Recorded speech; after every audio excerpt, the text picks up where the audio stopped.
Ngayon. Oh, lakas ng loob niya.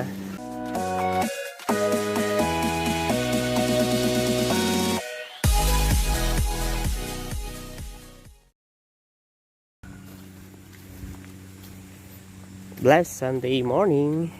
Kami po ay pupunta ng bahay-sambahan dito sa bayan ng Santol, La Union. Kasama ko ang aking dalawang anak at ang aking isang bayaw, dalawang hipag. Si Mrs. ay nasa huli pa. Ayan ang mga palay, oh. Ganda. Oh, sige na anak, lakad na. Yun, ang ganda ng kapalayan. Nadaan kami ng hanging bridge. Yan. Yung aming motor ay nandyan sa tawid ng ilog. Kaya ito ay naglalakad kami ngayon. Bakit? Ay may tubig na ano. Dali na. Ando na sila ate. Hindi na natin maabutan. Dito. Oop. Op. Dito. Dito. Yan. Tingnan natin si Bunso kung paano maglakad ng hanging bridge. Hindi siya natatakot.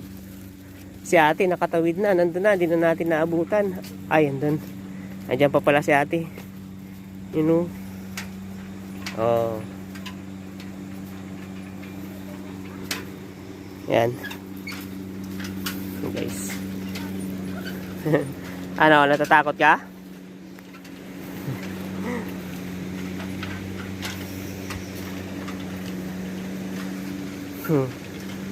Oh, ang lakas ng loob niya. Naglalakad sa hanging bridge. Ngayon kasi oh, ilog oh. Andun na. Ang bilis mo ah.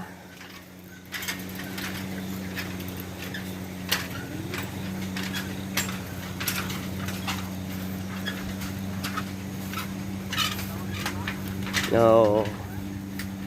Ang galing ni Bunso. Oh. Ayos. Nandun ang aming sasakyan. Ganda ng palay oh.